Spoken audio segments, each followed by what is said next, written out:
Time travel. बचपन से मुझे ये टॉपिक काफ़ी ज़्यादा इंटरेस्टिंग लगा है एंड आई एम श्योर आपके मन में कभी ना कभी ख्याल ज़रूर आया होगा कि क्या सच में टाइम ट्रैवल पॉसिबल है, और क्या सच में हम लोग फ्यूचर में जा सकते हैं, फिर सच में हम लोग कहीं पास्ट में जा सकते हैं अपने, और क्या कुछ अपना पास्ट में जा कर के अपना प्रेजेंट ठीक कर सकते हैं। देखा जाए तो टाइम ट्रैवल एक बहुत बड़ा टॉपिक है जिस पे कुछ जाने माने साइंटिस्ट ने काफ़ी कुछ थ्योरीज दी हुई हैं और ये दावा किया है कि टाइम ट्रैवल सच में पॉसिबल है। तो इस वीडियो में हम जानेंगे दुनिया के स्मार्टेस्ट माइंड अल्बर्ट आइंस्टाइन का टाइम ट्रैवल पर क्या कहना है और वो अपनी थ्योरी में टाइम ट्रैवल पर क्या दावा करते हैं। एक्चुअल में टाइम डायलेशन क्या होता है, तो आज हम देखेंगे कि सच में टाइम ट्रैवल पॉसिबल है, अगर पॉसिबल है तो वो कैसे।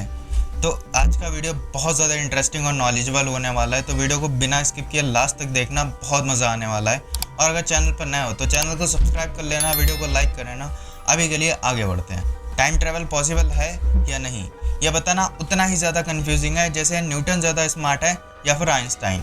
न्यूटन कहते हैं कि टाइम ट्रैवल इम्पॉसिबल है, और वहीं दूसरी ओर आइंस्टाइन कहते हैं कि टाइम ट्रैवल पॉसिबल है, और वो कहते हैं कि फिज़िक्स में ऐसा कोई रूल नहीं जो कि टाइम ट्रैवल को इम्पॉसिबल साबित कर सके।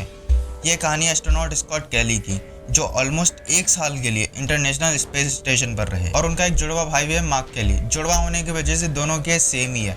अब अगर जुड़वा है तो जाहिर सी बात है सेम ही होगी भाई। लेकिन आईएसएस पर होने की वजह से, पृथ्वी से दूर होने की वजह से, पृथ्वी की ग्रेविटी से दूर होने की वजह से स्कॉट के लिए टाइम स्लो जा रहा था। और फिर ऑलमोस्ट 1 साल स्कॉट स्पेस में बिताने के बाद में जब वापस पृथ्वी पर आए तो उनके और उनके भाई की एज नापी गई, तो पता चला स्कॉट अपने जुड़वा भाई से यंग थे, पर ज़्यादा तो नहीं, बस 5 मिली सेकेंड। टाइम डायलेशन सही कहता है। ऑफकोर्स 5 मिली सेकेंड से क्या ही फर्क पड़ता है, पता भी नहीं चलता, लेकिन जब स्पीड बढ़ती है तो टाइम डायलेशन भी बढ़ता है। 1905 में आइंस्टाइन ने एक special theory of relativity publish की, जिसमें उन्होंने बताया टाइम और स्पेस दोनों एक दूसरे से लिंक्ड हैं।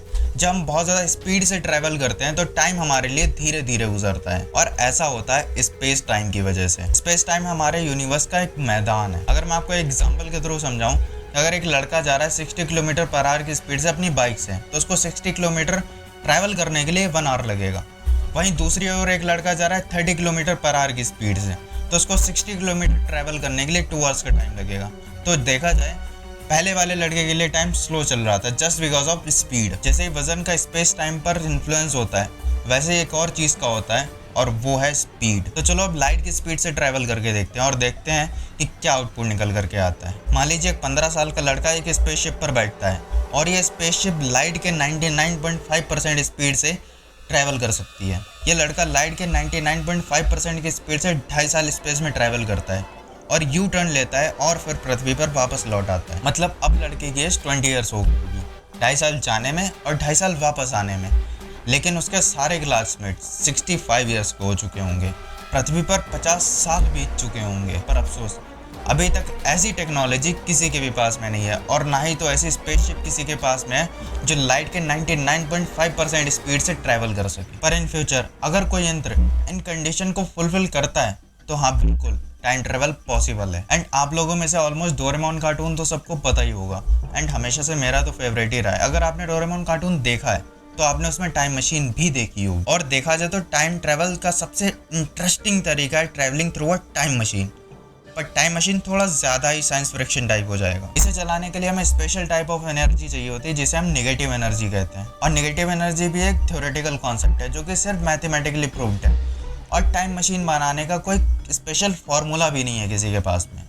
बट मेरा मानना है कि फ्यूचर में टाइम मशीन जैसी कोई चीज़ तो ज़रूर बनेगी। आपका क्या मानना है कमेंट सेक्शन में ज़रूर बताना मुझे। आइंस्टाइन का कहना था हम सबका एक पर्सनल टाइम होता है, और जिसकी रफ्तार सबसे अलग अलग हो सकती है। और टाइम डायलेशन की एक अनोखी खूबी है, यह तेज़ रफ्तार से मूव कर रहे इंसान को टाइम ट्रैवलर बना देता है। आप कितनी स्पीड से ट्रैवल कर सकते हैं इसकी भी एक लिमिट है, और यह लिमिट है प्रकाश की चाल, और यह साइंटिफिकली प्रूव भी हो चुका है। यह 19वीं शताब्दी के शुरुआत में मापा गया था, और इसी वजह से आइंस्टाइन ने special theory of relativity publish की थी। अगर आपकी स्पीड लगातार बढ़ती जाती है और आप स्पीड ऑफ लाइट से आगे निकल जाते हैं, तो आइंस्टाइन की स्पेशल थ्योरी ऑफ रिलेटिविटी हमें बताती है आपकी घड़ी रुक जाएगी और पीछे के लिए और मूव करने लगेगी। हमारी टेक्नोलॉजी कितनी भी एडवांस क्यों ना हो जाए, लेकिन यूनिवर्स हमें कभी भी स्पीड ऑफ लाइट की रफ्तार से ट्रैवल नहीं करने देगा। और अगर यूनिवर्स हमें स्पीड ऑफ लाइट की रफ्तार से तेज ट्रैवल नहीं करने देगा, तो फिर हम पास्ट में तो जा ही नहीं पाएंगे। लेकिन अभी तक काफ़ी सारे ऐसे केसेस हमारे सामने आ चुके हैं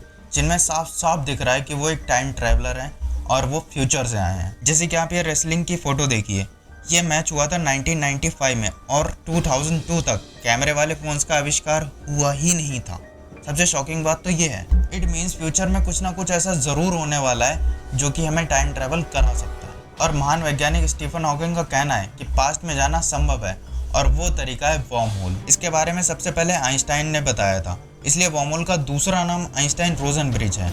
बेसिकली वर्म होल को आप एक टनल भी कह सकते हो जो दो जगहों और दो समय को एक दूसरे से जोड़ता है। और ये कुछ ज़्यादा ही नॉन थ्योरेटिकल चीज़ है। साइंटिस्ट ये दावा तो ज़रूर करते हैं कि वर्म होल एग्जिस्ट करता है, पर आज तक किसी ने भी एक भी वर्म होल नहीं देखा है। चलो अच्छा, मैं आपको लेकर के चलता हूँ एक रियल टाइम ट्रैवलर की स्टोरी पर। यह कहानी है एंड्रयू कार्लसन की। यह बात है 2003 की। कनाडा में एक ऐसी घटना सामने आई जिसे देखने के बाद में सभी के होश उड़ गए। कनाडा के टोरंटो नामक शहर में पुलिस ने एंड्रयू कार्लसन नाम के एक शख्स को गिरफ्तार किया और उसे गिरफ्तार इस जुर्म को कह के किया था कि वो इनसाइडर ट्रेडिंग करता है। उसको पहले से ही पता रहता था कि किस कंपनी का शेयर बढ़ने वाला है और किस कंपनी का घटने वाला है। एंड्रयू ने कुछ महीनों में 126 कंपनियों के शेयर्स खरीदे थे और सबसे ज़्यादा शॉकिंग बात यह है कि उन सभी कंपनियों ने एंड्रयू को प्रॉफिट ही दिया था। कुछ ही टाइम में एंड्रयू ने $800 को $300 मिलियन में कन्वर्ट कर लिया था। और वो ऐसे हुआ, उसने जिस भी कंपनियों के शेयर खरीदे उन कंपनियों को नुकसान हुआ ही नहीं। लेकिन आपको एक बात बहुत अच्छे तरीके से पता होगी कि शेयर मार्केट का कोई कितना ही बड़ा बादशाह क्यों ना हो, उसको पूरा कंफर्म नहीं होता कि कौन सी कंपनी के शेयर उसको प्रॉफिट देंगे और कौन सी कंपनी का उसको लॉस। और इसी वजह से एंड्रयू को गिरफ्तार कर लिया गया। पुलिस को ऐसा लगा कि शेयर मार्केट में कुछ बहुत बड़ा घोटाला चल रहा है। जब FBI ने इन्वेस्टिगेशन की तो एंड्रयू ने कुछ ऐसी बातें बताई जिसे सुनने के बाद में सबके होश उड़ गए थे। एंड्रयू ने बताया कि वह एक टाइम ट्रैवलर है जो ईयर 2256 से टाइम ट्रैवल करके यहाँ आया है, इसलिए वह ये सब पहले से जानता था कि शेयर मार्केट में कब और क्या होने वाला है। तो वहाँ की पुलिस और FBI को लगा कि ये बेवकूफ़ बना रहा है, तो उन्होंने अपनी इन्वेस्टिगेशन चालू रखी। लेकिन उतनी ज़्यादा इन्वेस्टिगेशन करने के बाद भी उनको फिर भी कुछ भी नहीं पता चल रहा था कि एंड्रयू कौन है और कहाँ से आया है और उसके कौन कौन रिलेटिव्स हैं। बार बार उससे पूछा जा रहा था, लेकिन वह सिर्फ और सिर्फ एक ही बात कह रहा था कि वह एक समय यात्री है जो यहाँ सिर्फ पैसे कमाने आया है। एंड्रयू ने FBI को कुछ ऐसी घटनाएं भी बताई जो होने वाली हैं और यह भी बताया कि अगर वो उसे जानने दें तो वह एड्स का भी इलाज बताएगा। और इतना ही नहीं, उसने कहा कि अगर वह उसे छोड़ दें तो वह दुनिया के सबसे बड़े आतंकी ओसामा बिन लादेन का भी जानकारी देगा। लेकिन पुलिस ने उसे जेल में डाल दिया और उसकी जमानत की राशि रखी गई $10 लाख। पुलिस ने सोचा किसी न किसी बड़ी गैंग का हाथ इसके सर पर जरूर होगा और फिर वो उसे छुड़ाने जरूर ही आएंगे। और कुछ हुआ भी ऐसा ही। कुछ दिनों बाद एक अजनबी इंसान ने $1 मिलियन दे करके एंड्रयू को बेल करा दी। और जब एंड्रयू को कोर्ट की सुनवाई के लिए एक डेट मिली तो एंड्रयू पहुंचा ही नहीं। जब इन्वेस्टिगेशन हुई तो एंड्रयू का कुछ भी पता नहीं चला। और जब पुलिस ने उस अनजान व्यक्ति को ढूंढा जिसने बेल कराई थी, उसका भी कुछ भी पता नहीं चला। वो दोनों ऐसे गायब हुए जैसे कभी थे ही नहीं। और आज भी एंड्रयू कार्लसन का केस टोरंटो में चल रहा है। वैसे आपका क्या मानना है कि टाइम ट्रैवल सच में पॉसिबल है या नहीं? मुझे कमेंट सेक्शन में ज़रूर बताना। और अगर वीडियो अच्छी लगे तो लाइक करना, शेयर करना अपने दोस्तों के साथ में। और अगर चैनल पर नए हो तो चैनल को सब्सक्राइब कर लेना। मैं ऐसे वीडियो हमेशा लाता रहता हूँ। मैं आपसे मिलता हूँ नेक्स्ट वीडियो में। जब तक के लिए गुड बाय।